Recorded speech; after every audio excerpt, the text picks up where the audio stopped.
Hello，大家好，歡迎返到嚟愛麗絲嘅 channel。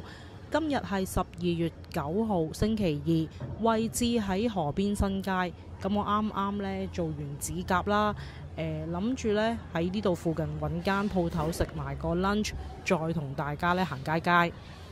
行過路過見到呢間小店呢，就入咗嚟。原來呢，佢係食越南嘢嘅喎。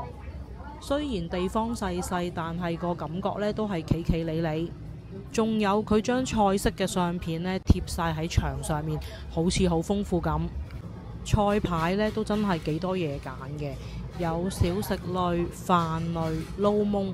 見到啲價錢呢都唔會話特別貴，我覺得都 OK 嘅。食越南嘢呢就唔少得呢一個河粉啦，仲有見到牛腩麵包喎。個餐牌呢，我就冇全部影晒啦，因為佢都有好幾版，咁我就係咁以影咗少少就算啦。叫咗一碗生熟牛肉河粉，不過呢，佢嚟到嘅時候已經見唔到啲生嘅牛肉啦，好似全部都已經熟晒。估計係佢先放咗牛肉，再淋啲湯上去，啲湯太熱。一淋上去就應該熟晒啦，咁都唔緊要啦。咁佢嚟到個樣就係咁樣噶啦。呢一碗粉呢，喺餐牌上面見到呢係38蚊，咁我覺得個價錢呢都正正常常。咁佢嗰個份量呢，係覺得都唔算話太少，係 OK 嘅。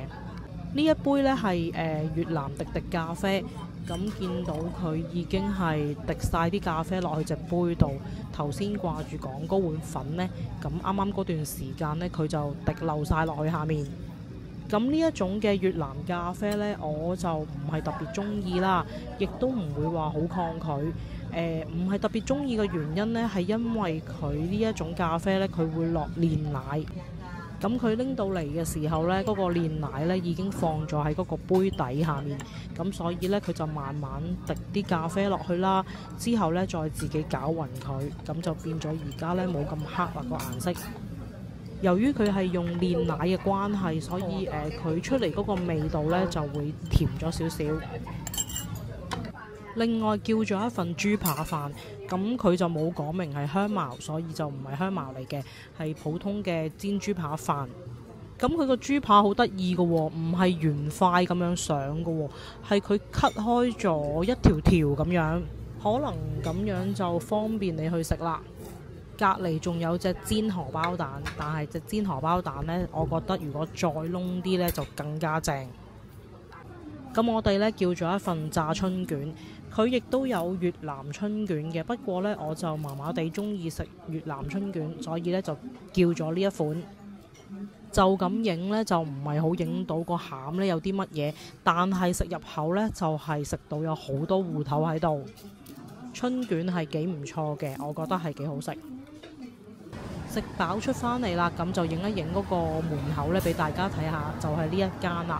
咁我哋總共呢係食咗大概130蚊左右。望返過對面就係下環嘅福德祠啦，咁應該呢好容易認到啦。咁我哋繼續呢行下呢一邊嘅行人路，咁旁邊就有間細細地嘅超級市場啦。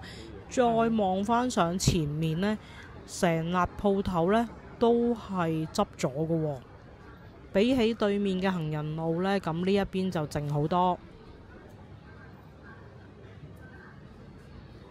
過咗啱啱嗰段路，我哋望返過對面，有巴士轉入去呢一條路呢係李家六街，咁就可以去到下環街啦、下環街街市同埋衛生中心呢一啲地方。繼續呢行下呢一邊嘅行人路。前面呢，我見到有間大大茶樓。呢一間大大茶樓呢，我記得之前喺提督馬路呢係有嘅，咁唔知嗰邊係咪而家冇咗啦？咁再前啲呢，就有間旅館啦，呢一間叫做痞如旅居，好似都好多人入住，同埋佢應該價錢都應該幾相宜嘅，同埋地點都方便啦，喺下環街，唔知大家呢有冇住過啦？同時間望返過對面呢，亦都有另外一間茶居。呢間茶居好多人，成日都排晒隊啊。不過我就未去過啦，唔知好唔好食。咁我仍然喺頭先行緊嗰一段嘅行人路上面。咁呢一度呢，都會有巴士站啦，亦都有好多條嘅巴士線。咁我哋繼續向前行，過埋呢一段呢，就會到司打口啦。喺過馬路之前呢，我哋望一望左邊嘅地標，就係大風倉。咁我就唔會行大風倉嗰邊噶啦，我就會過對面，行對面嘅行人路。咁喺過馬路嘅時候呢，見到呢一度有個車仔檔啦。呢一檔車仔檔呢，佢就係賣夾餅。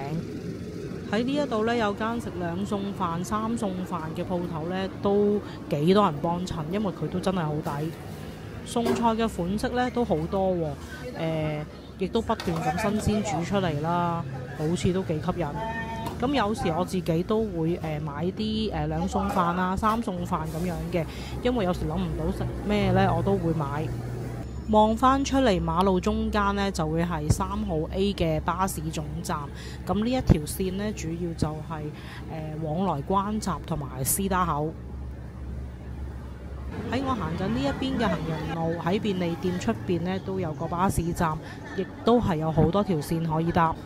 睇返你要去邊度啦？究竟係去路環啦、去氹仔啊，還是去澳門其他嘅地區？咁喺個站牌下面呢，亦都有個詳細嘅路線牌呢，可以睇返。嚟到咗柯邦迪前地啦，亦即係呢我哋成日講嘅司打口啦。中間呢一個休憩區呢，亦都整咗聖誕裝置啦。嚟到咗12月呢，其實喺各個地區呢都已經整好晒聖誕嘅裝飾啦，一啲佈置啦，仲有呢就係12月嘅光影節。喺唔同嘅區份呢，都會有一啲燈光嘅裝置嘅。咁我應該呢就唔會特登去影。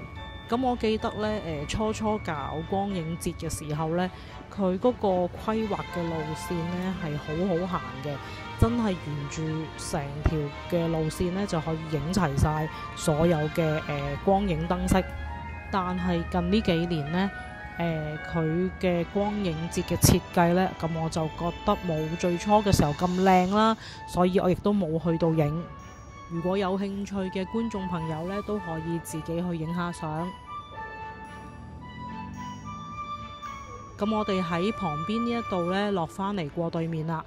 對面呢，藝社呢一間酒店呢，好多人同我講話佢係都幾抵住啦，同埋都幾靚。咁我諗佢抵住呢，應該可能係平日啦，又或者淡季呢一啲日子，咁影下佢門口嘅聖誕裝飾啦。喺酒店大堂呢，係有間 cafe 啦，裏邊呢亦都有間食泰國菜嘅餐廳。酒店嘅牆身呢係幾特別嘅，佢哋都會不定期咁樣換一啲塗鴉嘅公仔上去。除咗側邊呢一幅牆，喺後面內街呢亦都有一啲塗鴉嘅公仔喺度。行過路過呢，我都好中意睇下嘅。咁呢一條街呢，都係一啲舊街啦，所以好多舊嘅建築物同埋一啲已經冇營業嘅鋪頭噶啦。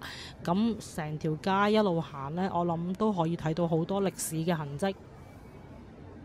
呢一條街呢，咁其實都好靜，好多鋪頭都執咗，剩翻落嚟嗰啲呢，可能都係一啲舊鋪。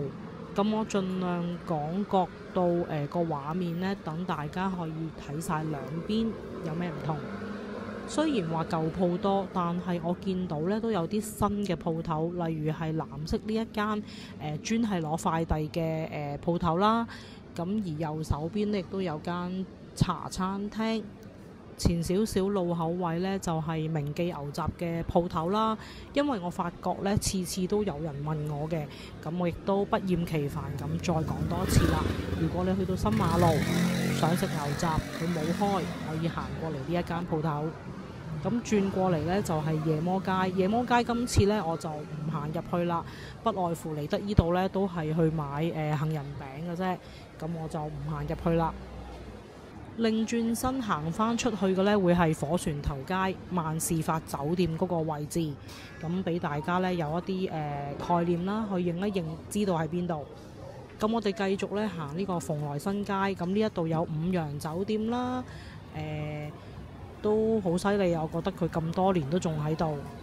亦都有觀眾同我講呢，佢哋嚟澳門呢都會住五羊酒店嘅喎。而家望到呢一條呢係道德巷啦，前面係豪江酒店。咁我早排都喺佢隔離食豪江泰菜，都有同大家分享嘅。咁擰轉身啦，我哋繼續經道德巷呢，行去呢一個清平巷，再出返去新馬路啊、噴水池一帶咁樣。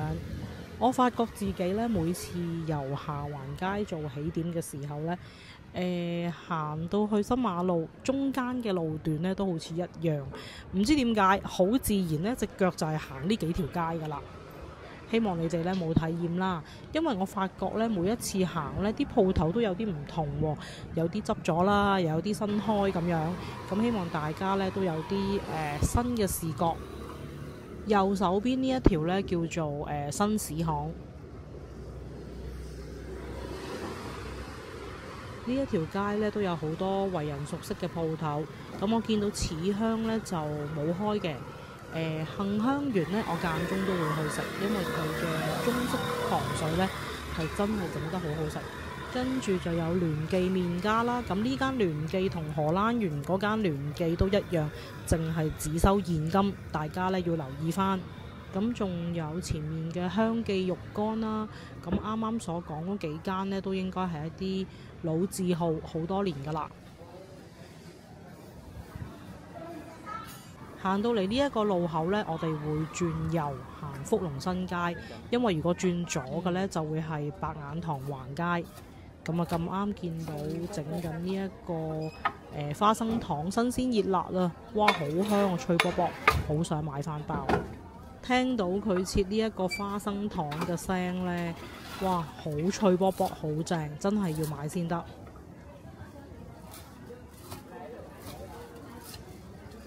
咁見到佢台面呢，有一啲係花生軟糖啦，有一啲呢就係有芝麻噶啦。咁我呢就會揀佢而家啱啱做起呢一隻嘅花生脆糖。我要一包啊！幾錢啊？400。好啊。哇！仲係暖粒粒啊！新鮮㗎，係咯，唔封口啊！唔使，唔係佢呢度已經係個麥嗰啲係啊拉袋嚟。一袋呢就係半磅，250克，40蚊。攤凍咗食呢仲更加脆口。行到嚟佛少樓呢一段嘅福隆新街啦，咁右邊轉入去呢就係換記。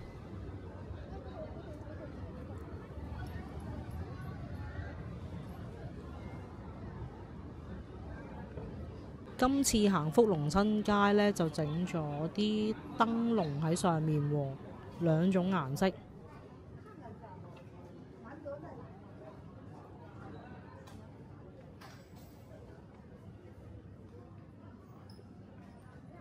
下我哋嗰邊咧，即係喺內地你試都唔買咧，你北方人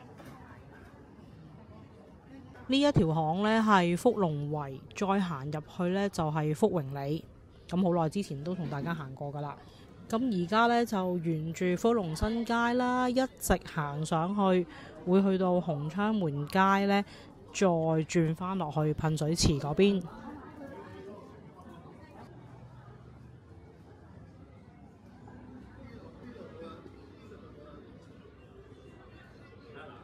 有時呢都會同大家行新田巷呢一度出去，咁今次就唔行啦，我上到去上面嘅紅窗門街，先至再轉返落去新馬路。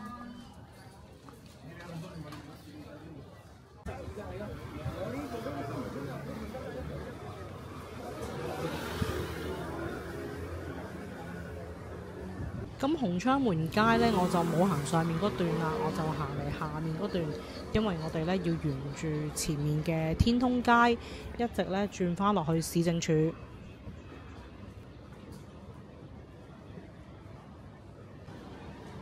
左邊轉落去呢係大街，咁好出名嘅靈記飯店呢亦都喺呢一度。咁由呢一段開始呢，已經係叫做天通街㗎啦。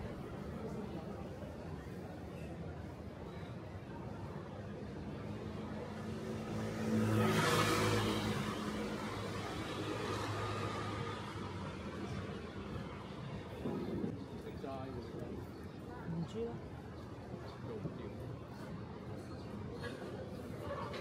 美美搬咗嚟呢度喎，之前喺對面。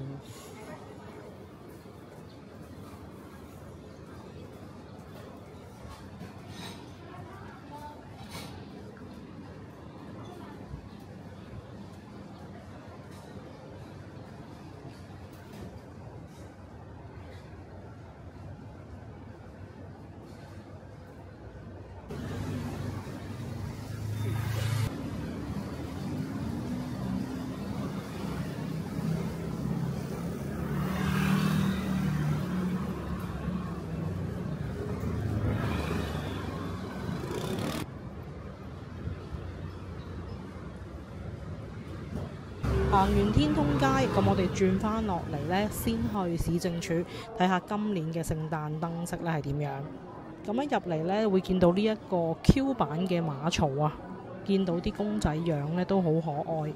除咗有主角啦，亦都有啲門徒啦，同埋一啲牧羊人喺度。顏色上面呢都係整得唔錯嘅，比起傳統嘅馬槽呢，咁呢一個真係得意好多。另一邊呢，就有個展覽，就係講關於小販嘅歷史。咁有興趣嘅朋友仔，如果入開嚟市政署影燈飾呢，都可以入嚟睇睇啦。因為佢有好多圖片啦、報章係關於以前做小販嘅一啲歷史，可以睇下呢，以前做小販呢，究竟係用啲乜嘢工具啦，點樣嘅車仔啦，可以當中呢都了解下。呢一種嘅車仔雪糕檔呢，其實而家間中呢我都見到有嘅，喺啲學校門口呢都會有擺檔。報紙雜誌檔呢，其實而家都好少噶啦。咁涼茶檔好似新馬路都仲有一兩檔嘅。咁雞蛋仔啊，同埋夾餅，頭先喺下環街都見到有啦。好啦，咁我哋上埋去中庭嗰度呢，睇埋今年棵聖誕樹係點樣。樓級兩邊呢都已經擺滿咗聖誕花啦，應該呢就係啱啱擺咗冇幾耐，所以見到啲花呢仲係好新鮮好靚。見到聖誕樹啦，咁佢個外圍呢好似用咗一個鋼琴嘅設計啦，跟住棵聖誕樹嘅顏色呢就好似我哋以前細個做勞作嘅時候用嘅玻璃紙整出嚟，所以望上去呢都有啲閃靈靈嘅感覺。夜晚呢就應該係會着燈嘅，咁唔知道夜晚又會係點啦。如果你哋夜晚有行過嘅話呢，都可以影翻張相俾我睇，因為好多時呢，你哋都好好嘅。我冇影到啦，又或者我 miss 咗一啲嘢呢，你哋都會影翻張相啦 send 翻俾我睇嘅。無論係喺 Facebook 或者 IG 呢，都可以 DM 我。行埋上嚟最高點呢一個位置啦，咁其實呢，佢兩邊嗰個樓梯位呢，其實就係露天嘅。咁如果落雨天入嚟呢一度呢，應該就係會揼濕噶啦。睇完市政署啦，咁我哋呢梗係要睇埋主角啦。過咗馬路先行去睇咗郵政總局今年嘅聖誕燈飾。咁我覺得就簡簡單單啦，又唔係話特別好靚。咁新中央呢，上面個頂嗰度呢都有個聖誕老人喎。其實今年嘅聖誕佈置呢係比往年呢遲咗嘅，可能係因為有全運會嘅關係啦。咁而家你見到呢聖誕樹嘅外圍呢，佢嘅工程呢都仲未完，但係可能你哋睇片呢一日呢已經做好晒都唔定。雖然就話仲有工程，但係呢見佢呢一個中間嘅位置呢，大致上呢我覺得係整好晒，可能仲爭少少嘢。咁我哋就喺呢一個聖誕樹呢圍一個圈，睇下佢後面呢仲有啲乜嘢。向住市政署呢一邊嘅呢，就見到佢有兩條樓梯啦，樓梯下面呢就有個會着燈嘅聖誕樹，應該夜晚嚟到呢就有另一個感覺啦。咁呢一啲着住聖誕衫嘅公仔呢都幾得意。後面見到啦，係咪叫後面呢？都可以當呢邊係前面嘅。咁呢一邊呢就係有聖誕老人，而後面嗰個燈海呢，我唔知佢整好未，咁真係要去到夜晚行呢先知道啦。咁喺郵政局外邊呢一個花圃呢，都有呢一啲嘅公仔啦，都係好得意。呢一度嘅公仔呢，同中間聖誕樹嘅公仔呢係一致嘅，係成 set 咁樣。睇翻佢哋嘅樂器呢，咁今次應該係用咗音樂呢嚟做主題。咁我覺得今年嘅公仔呢係真係幾得意，唔係一啲紮出嚟嘅公仔。仁慈堂右巷呢一度呢，去到最篤篤呢都有3個聖誕老人。咁喺噴水池呢一棵大聖誕樹，我相信喺夜晚着咗燈呢會更靚。咁而家係太陽底下啦，見到啲禮物盒呢都 bling bling 閃啊！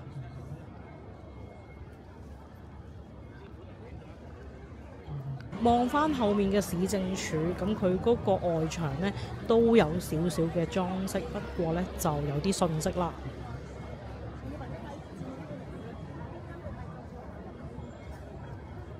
咁眨下眼呢，我哋就行咗嚟呢一個板醬糖巷。板醬糖巷即係邊條啊？即係好多牛雜賣嗰條嘅隔離。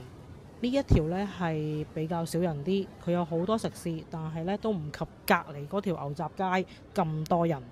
咁我哋經過呢一條大廟腳巷呢，望下隔離街多唔多人？唔算多人嘅，可能仲未係假期。咁上到嚟大堂呢一度啦，咁喺呢一度呢都有個傳統嘅馬槽啦。我亦都唔特登行埋去影啦，因為有人影緊相。今集呢，我哋就行到嚟呢一度。如果你都中意呢條片嘅呢，記得俾個 like 我。咁我哋呢，下條片再見，祝大家聖誕快樂！